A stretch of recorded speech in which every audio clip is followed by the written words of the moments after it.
This is a donut. It is very sweet and very good. But if you'd never tasted a donut, you wouldn't really know how sweet and how good a donut is if you'd never had that experience.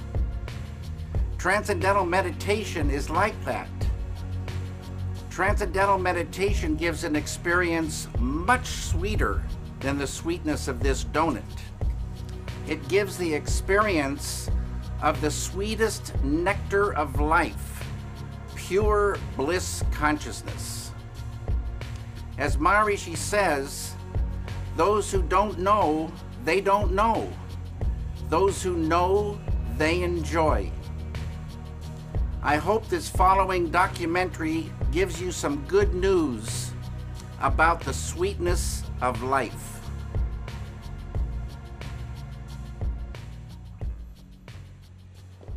Donc, on tourne en fait là, hein, donc tout va bien. So, David, the Maharishi teaching in your life. Are we rolling? We are rolling. Oh, okay, okay. The Maharishi teaching in your life, how did it all start? Can you tell us the story? Yes.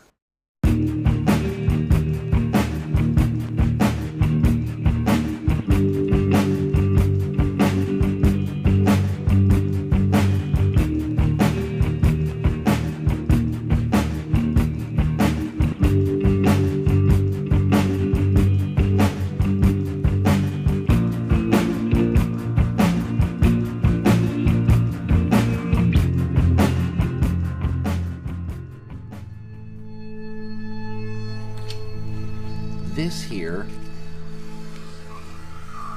represents the surface of life. Surface. And we see surfaces, you know, surfaces.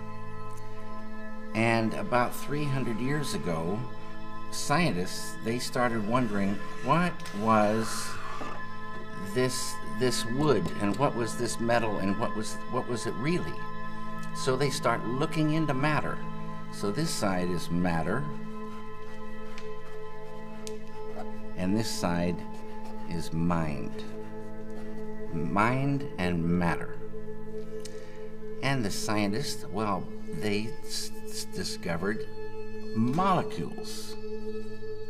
Deeper they went, and they discovered these atoms. And like I say, they thought that was the smallest particle for a long time. All these things we learn about in school. They went deeper, and they find inside the atoms these little electrons and neutrons and protons. And they went deeper and deeper and deeper, smaller and smaller particles, smaller and smaller particles. They found 4 forces. On a deeper level, the 4 became 3. And on a deeper level, the 3 became 2. And then, about 30 years ago, modern science, quantum physics, discovered the unified field. The unity of all the particles and all the forces of matter, of creation. Not only did they discover the unified field, but they found that everything that is a thing emerges from this field of no thing. Unmanifest it is. Unmanifest. It is no hyphen thing, but all things come from it. Anything that is a thing has emerged from this field of unity. It's oneness. The scientists know this exists, but if they wanted to get there, you can't get there. It's unmanifest. You can't walk into this field. But any one of those scientists could practice a technique, transcendental meditation, which Remember, true happiness is not out there. You're given a mantra. A mantra, a very specific sound, vibration, thought. Very specific. It needs to be life-supporting at all deeper levels. And that mantra that you're given, that Maharishi gives, the key that opens the door. The mantra turns the mind within. Turns the awareness within. And you naturally dive. Why is it natural? Because each deeper level of mind and each deeper level of intellect has more happiness. And the deeper levels of mind and deeper levels of intellect correspond to deeper levels of matter. At the borderline of intellect, you transcend. Transcend is the key word. It means to go beyond. You're going beyond field of relativity, duality, experiencing oneness. Pure, unbounded, infinite consciousness.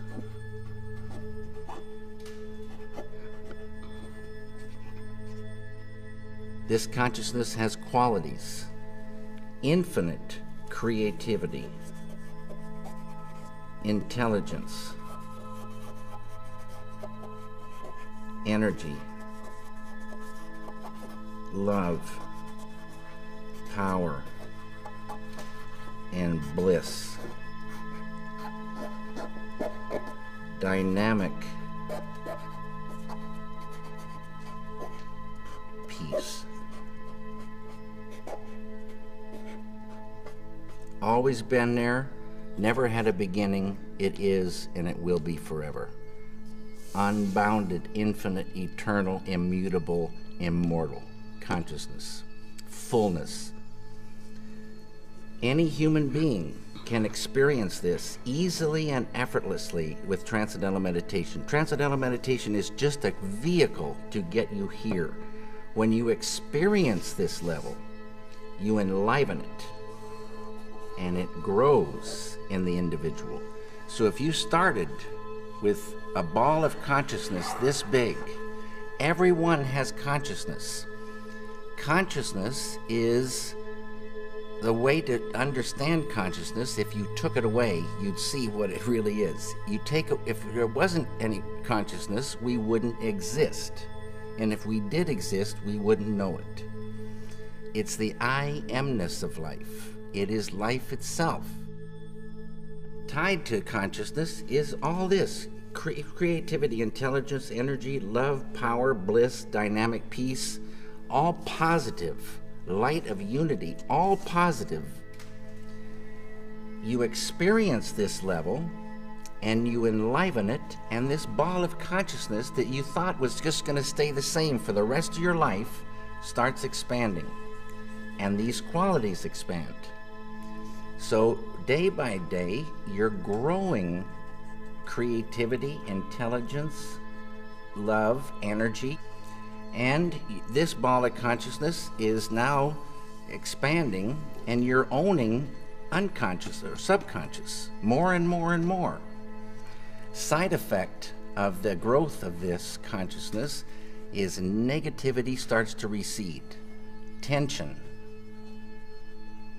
I write all these things. Stress. Anxiety. Sorrow, depression,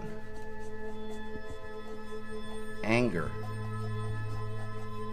hate, fear, all starts to go. Can't live in the light of this. In schools, when there's stressed anxiety, horror stories, depression, so many people on pharmaceutical drugs, suicides, shootings, stabbings, you give a student this technique. It's easy to do. It's not concentration, it's not contemplation. Concentration, contemplation keep you right on the surface. You're not transcending. It's this field that does everything for the human being. this field. And you experience this field when you really get there and transcend.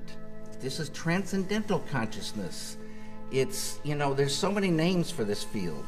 The Tao, Kingdom of Heaven, all these names for this one field, the absolute, totality. In Vedic language, this field is called Atma. A-T-M-A, means the self, with a capital S. Know thyself. Get there. Know it by being it. Unfold it. And what you're doing is unfolding your full potential as a human being. Your full potential of the beautiful human being is called enlightenment. And people can unfold their enlightenment. And man, you are not angry anymore? No, I told you, that anger lifted away without trying. Poison to the artist, poison to the environment, poison to the human being, lifts away without trying. But it's not that you become numb and sleepy and don't want to work. You get more energy, more enjoyment of the doing. And negativity lifting means that conduit of the flow of ideas, the flow of creativity, is not cramped by that. Negativity restricts that flow. So, you know, and you can still have righteous anger, being very strongly for something or against something, beautiful. But the kind of anger that is just bitter, just like selfish kind of anger, no one wants to be around this kind of person, and the person's poisoning themselves. The person can't work so good. That's mind control. Negativity is really mind control. Depression controls the mind now. Can't work. Anger controls the mind. You can't work. Sorrow. Some people hold sorrow for years. And you want to visit them and cheer them up, but it doesn't do anything. You get them the chance to transcend and watch what happens. Sorrow will lift away. They'll be back on the road. You started 34 years ago to go deeper and deeper into that spiritual journey, but it's lately only that you decided to go public about it more and more. What was the ignition point, or in your life or in the world, that made you want to talk about it? What happened? This right here. Water the Root Peace Creating Group. This one here, I don't know where over there.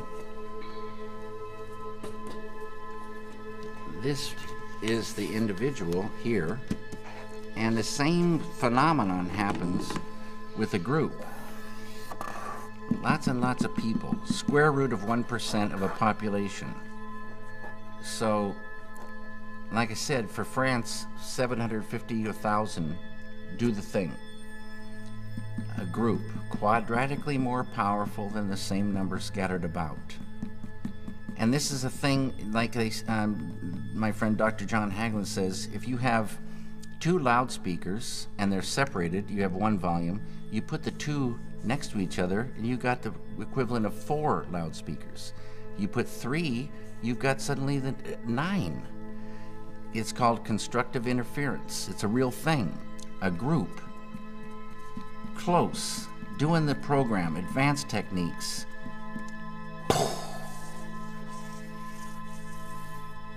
Day by day.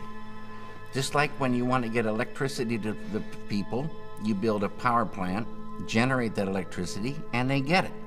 And you want that power plant to stay. They got their computers running, their TVs running, the whole kitchen's running, and day by day, you're generating electricity. Day by day, you're generating dynamic peace. Beautiful thing. Human beings like a light bulb. And we enjoy that light inside, but we also radiate it. We affect our environment. Everybody knows that. You go into a room where there's been a bad argument, the argument's over, but you can feel that thing. You go into a room filled with felicite, bliss, and the power of that is so beautiful to be in. And this group radiates that. Side effect, negativity goes. Enmity and the enemy goes. Without trying. Unified field. That's our big, big, big friend.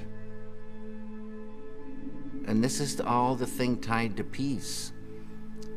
It gets to the point where you couldn't hurt another human being. It would be like hurting yourself. This is the way it is supposed to be. It's not the way it is, but it would be so beautiful. But the key is there. This feeling, it just grows and it's real. It's much more real feeling than our world, which is pretty much an absurd joke when, you know, somebody is blowing children's heads off in the name of peace. It's a sadness. It's the old way. And now there is a new way to real peace, and nothing to do with killing. And so it's reached a point where you just wouldn't ever think to hurt another human being. And you travel in real peace. You travel and you meet friends, not enemies. The light of unity destroys the enmity in an enemy, destroys negativity. There's no more enemy.